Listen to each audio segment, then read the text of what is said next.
Hi there, my name is Noel Walden, president of My Dream Work. Got a little question for you.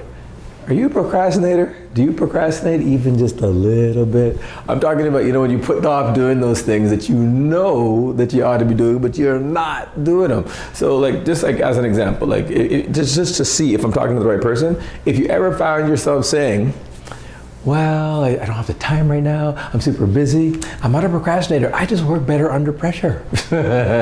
Those last minute people, right? And then there's I don't have the resources. It's not quite the right timing right now, and fill in the blank, right? If that type of language is coming from you, you're a procrastinator. Yes, but the good news is I have a solution for you. I got a solution. So earlier today, I was at the gym, and I was sitting there in the parking lot, and I was thinking to myself, boy, have I come a long way, because there was a time when the idea of exercising, the thought of it was exhausting. Forget about actually going to do it. You know what I mean? It's like to yourself, you're like, man, I know I should be doing it, but And I think that I had a difficulty wrapping my head around was the idea that I know that exercise is important. I know that taking care of myself is important, right? But I'm not doing the thing that I know that I should be doing, right? And because obviously I want to be in the best health, best shape of my life, right? But I wasn't doing the things that were required, and I was wondering, why is it that I was not doing things that were necessary? And I came to find that there are two motivating factors in life.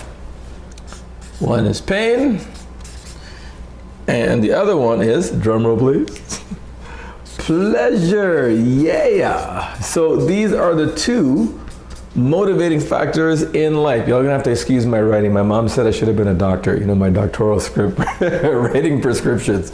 So but pain and pleasure are the two motivating factors in life. And so we'll do everything we can do to avoid pain and everything we can do to gain pleasure, right?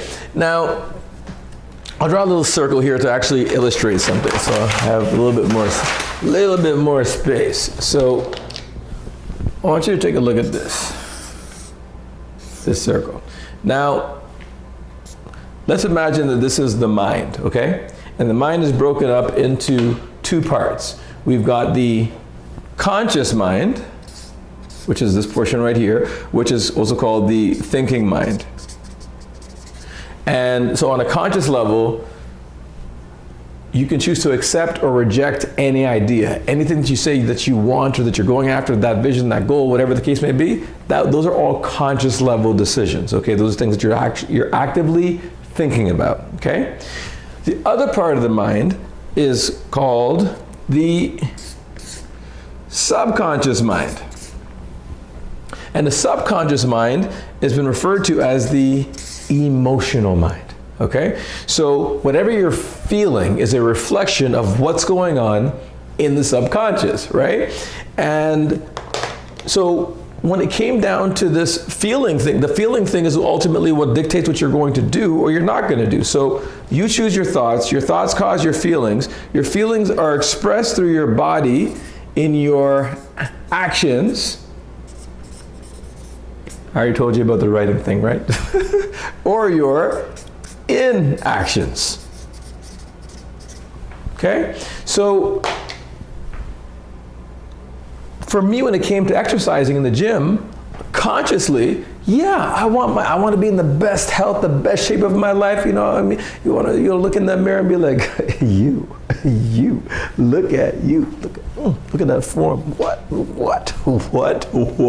You know what I mean? You want to get excited about yourself. You want to feel that way, right? So that on a conscious level, absolutely, positively want to feel great. But the problem is that on a subconscious level, my association, the way I felt was, it's a lot of work. Exercise is work.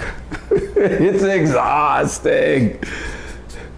You mean I gotta change my diet? Oh my God, the idea of, the root word of diet is die, you know what I mean? So it's like, I'm gonna die with this diet, because why is it, I've always asked this question, God, why do you make the things that taste so delicious are horrible for us. And the things that taste, that's stuff that tastes good. I mean, that's stuff that's good for us, right? Okay, it's just how it is, right? So the bottom line is, I have, on an emotional level, I had negative associations with the idea of exercising. And of course, they're so close but yet so far, because you'd be working out, you try it, and then you'd stop, and then you'd lose the results, and then you have to go back in because it's unforgiving, right? The gym is unforgiving. You miss a month or a couple of weeks, and it's like you're going in, you're like, man, I was pushing this just last week, you know what I mean? Or I'm on the treadmill, man, I was able to go a lot better, and I was able to make things happen, and now it's like, and it doesn't take long, you know what I mean, to lose that. So it can be demotivating, right? So as much as I wanted to be in great shape and to know that I want to be in a healthy situation, the truth of the matter is, on a conscious level, man, so what it began happening is I started making my excuses. There's this disease. It's called excuse-itis. Excuse-itis.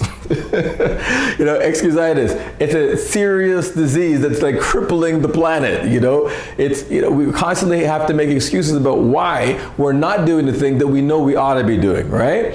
And why do we have to do that? Because you already know that you gave yourself your word. You said to yourself, I'm going to go in, because you know how it goes. At least this is how it went for me.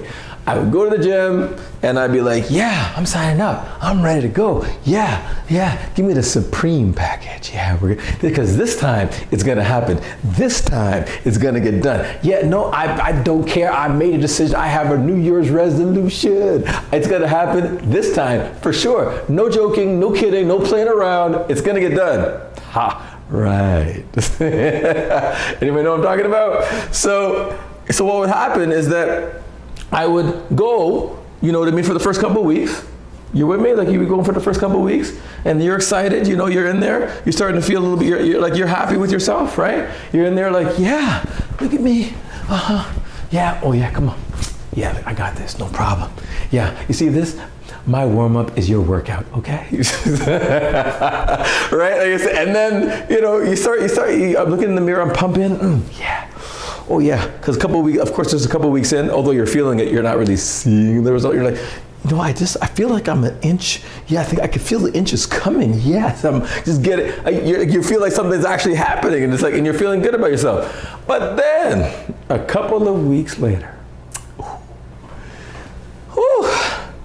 boy, it's kind of cold outside. Oh, we got a blizzard. Man, it's really coming down out there. I don't really know. This is I got this assignment I got to do, and I got to really make this thing happen. And I said I got to do this assignment, or I got this work I have to do, and I said I was going to do this work. And we start making all of these excuses. We start to rationalize.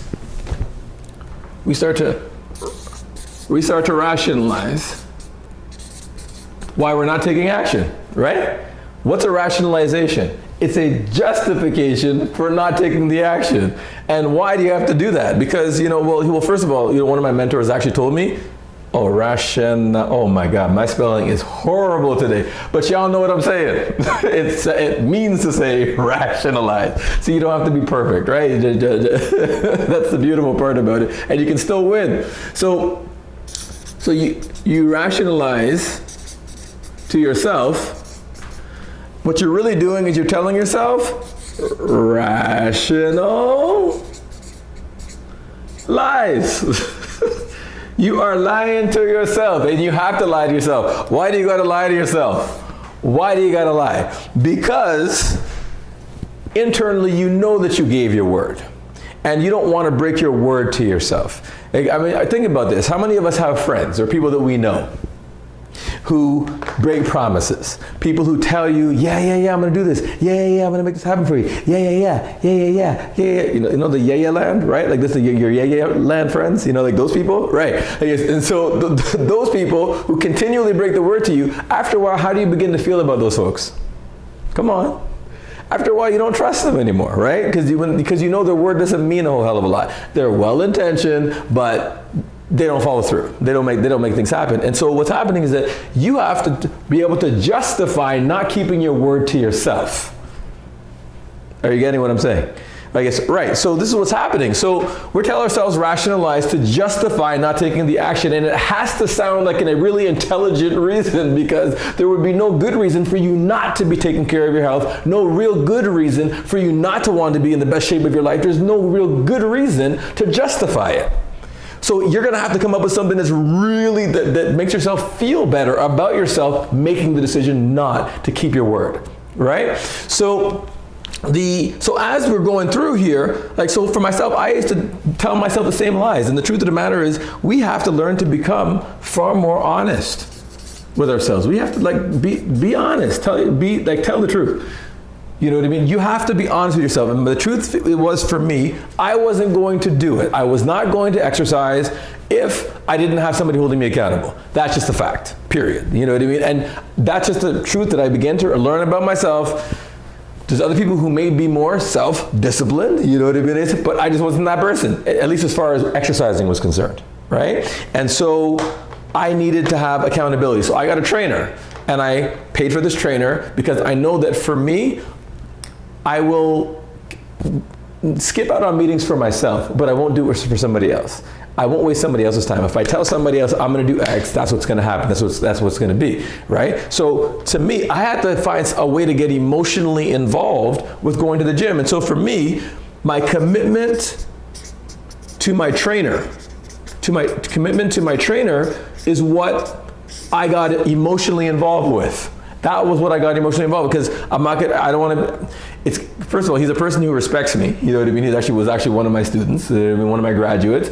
This dude is jacked, he's diesel, shouts out to Travis, what, House of Sweat? You know, and so I started training with him. And at the time, part of my concern was, I was really nervous about my back because I had back issues before. He helped nurse me through that, which is why it took me longer. This regimen took a lot longer to even get me to where I'm at today, because there was a lot of exercises that I just couldn't do because of the physical limitations that I had, right? I guess, and so, but as I got in there with him, I started getting into it. And then as I started getting into it, I began to feel differently because I'm seeing the shift and I'm seeing the change. And I started to feel better. I began to feel better about, I call it the F-bats, feeling better about this. You know what I mean? The F-bat. I started feeling better about it. You know what I mean? And about actually doing it. And so one of my mentors said, you know something? If there's something that you don't like doing, do it till you want to do it, then you won't have to do it anymore because you want to do it. And now I actually want to go and exercise and work out. Now some people, your excuse-itis is like, well, hey, getting to the gym is so hard to get there. It's expensive. I don't have the time. Oh my God. All that kind of stuff, right? But the truth of the matter is, if we're going to be honest, both push-ups and sit-ups are free. They cost you nothing. You don't even have to leave your house to do them. You can do them in bed. Resistance training, baby. Resistance training. Yeah. You may even get a better workout. Run on the spot at home. Jumping jacks. Get the energy going. Do something. Get active, right? So now what's your excuse? Right?